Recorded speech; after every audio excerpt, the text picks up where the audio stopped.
लोग कहते हैं 300 साल बाद हाथी घर वापसी कर रहे हैं। झारखंड में अपने लिए नया रास्ता बना रहे हैं। वर्तमान में हाथी झारखंड में उन कॉरिडोर पे चल रहे हैं जहां से वो 300 साल पहले गुजरते। मध्य भारत में हाथियों ने अपना घर वापसी शुरू कर दिया है, जिसमें मध्य प्रदेश, महाराष्ट्र और अब झारखंड भी उसमें शामिल हो चुका है। 300 साल पहले हाथी इन क्षेत्रों से गुजरते थे जो दुमका के मानसरोवर से होकर गिरिडीह, हजारीबाग, रामगढ़ खूंटी के रास्ते दलमा को जाते। सदियों पहले यह रास्ता हाथियों से गुलजार था। यहाँ हाथियों का आना जाना अक्सर होता था। अगर हम बात करें संथाल परगना के दुमका साहिबगंज क्षेत्र की, तो इस क्षेत्र में 500 साल पहले हाथियों की एक बड़ी संख्या पाई जाती थी।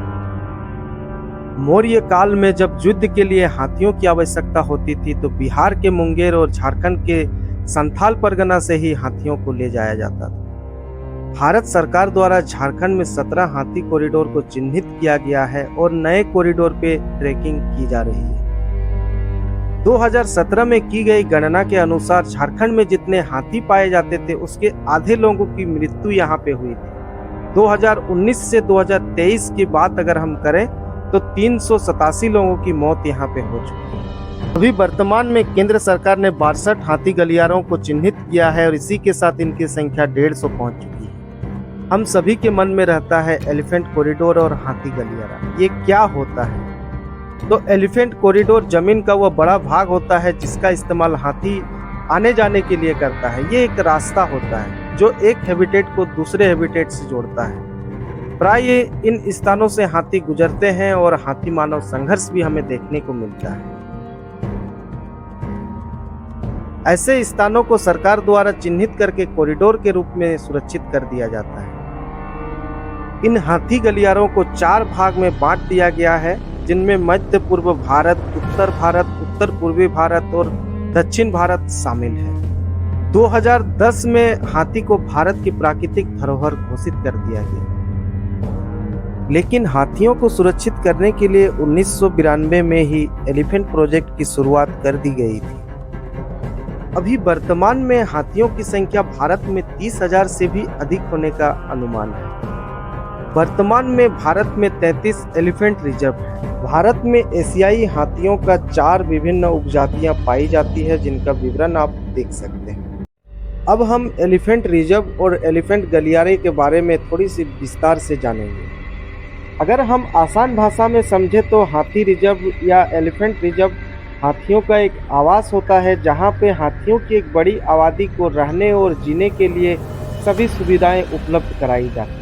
भारत का पहला हाथी रिजर्व हमारे झारखंड के सिंहभूम में बनाया गया और 33वां हाथी रिजर्व उत्तर प्रदेश के दुधवा पीलीभीत पे बनाया गया। हमने पहले भी आपको बताया कि एलिफेंट कॉरिडोर यानी हाथी गलियारा जो होता है, वो हाथियों का एक रास्ता होता है जो एक आवास से दूसरे आवास को जोड़ता है। इस रास्ते से अक्सर दूसरे जानवर भी चलते हैं। ये जो हाथी गलियारे या हाथी कॉरिडोर होते हैं, इनका एक अलग ही महत्व है। इनके कारण हाथी स्वस्थ रहते हैं, साथ ही जो जंगल का पर्यावरण तंत्र है वो मजबूत रहता है और जंगल घने होते हैं और ज़्यादा ग्रोथ करते हैं। और इन गलियारों के कारण ही जो हाथी मानव संघर्ष है वो भी कम होती है। इन गलियारों के विखंडन होने के कारण ही हाथी मानव संघर्ष उत्पन्न होता है। अब हम झारखंड में मौजूद 17 कॉरिडोर के बारे में बारी बारी से चर्चा करेंगे। तो अभी तक अगर आपको जानकारी पसंद आई हो तो वीडियो को लाइक करें और चैनल को सब्सक्राइब जरूर करें।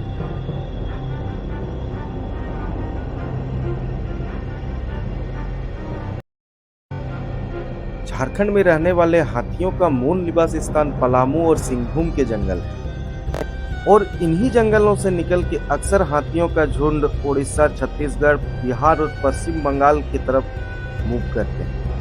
और जब ये हाथी यहाँ से निकलते हैं तो हाथी मानव संघर्ष भी देखने को मिलता है। यह संघर्ष विशेष रूप से संपत्ति और फसलों की क्षति होता है, पर कभी कभी यह संघर्ष इतना बढ़ जाता है कि इसमें लोगों की मृत्यु भी हो जाती है और इसमें हाथी और मनुष्य दोनों मारे जाते हैं। अब हम पलामू और सिंहभूम के जंगल क्षेत्र के बारे में जानेंगे। पलामू में Betla national park, Palamu tiger reserve और आसपास के लगभग 1200 वर्ग किलोमीटर का क्षेत्र है और सिंघभूम का जंगल क्षेत्र 2570 वर्ग किलोमीटर का है। सारंडा, कोल्हान, पोड़ाहाट और दलमा जैसे बड़े बड़े जंगल क्षेत्र सिंघभूम में है, जिस कारण से यहाँ पे 10 एलिफेंट कॉरिडोर भी मौजूद है। पर समय के साथ साथ सब कुछ बदल गया है।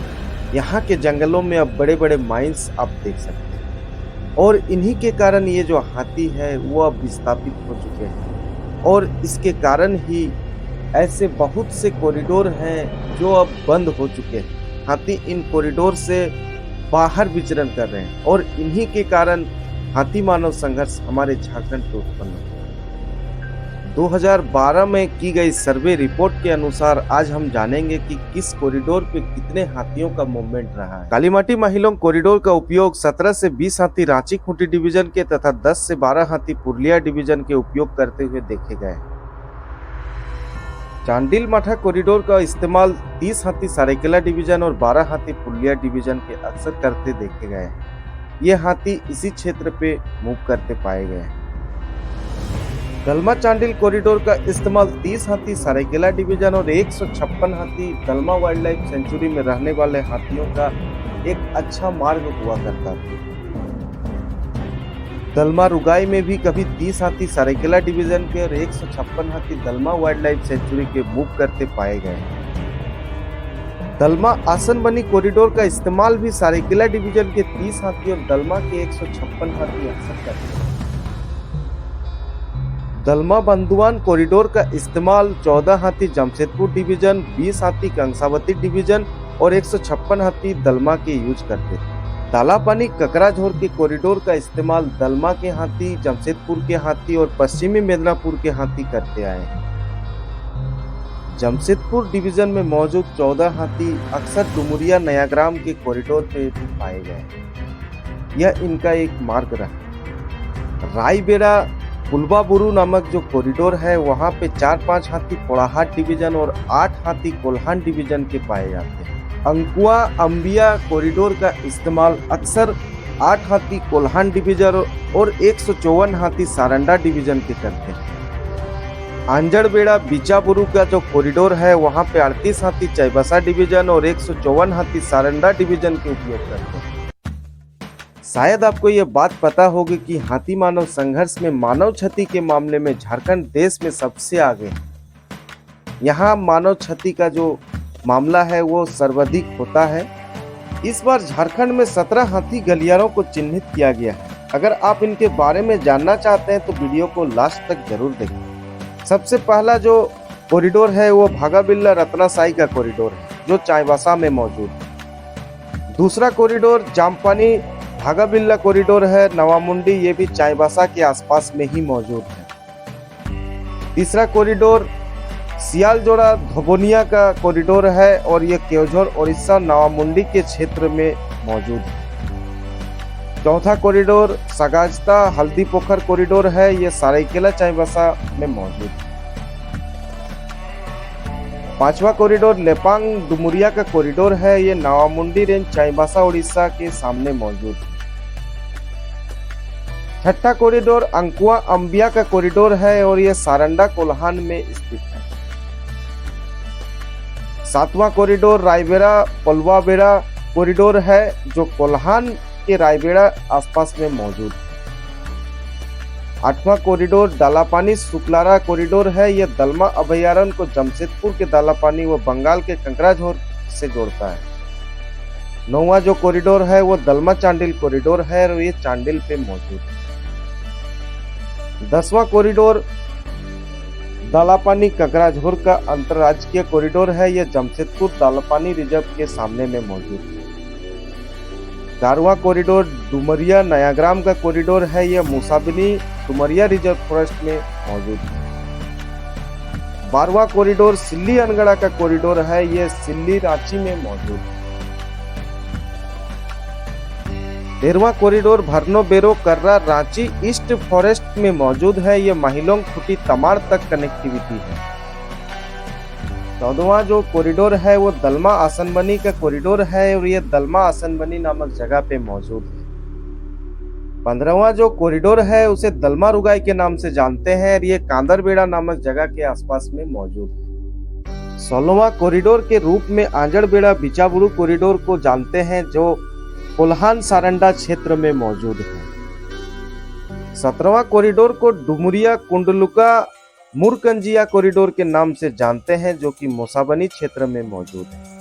दोस्तों, अगर आज का वीडियो पसंद आया हो तो इस चैनल को सब्सक्राइब जरूर करें और इसी तरह के वीडियोस देखने के लिए बेल आइकन को प्रेस जरूर करें। हम आगे भी आपके लिए इसी तरह के वीडियोस लाएंगे और कमेंट्स करके हमें जरूर बताएं कि आप कहां से देख रहे हैं। धन्यवाद।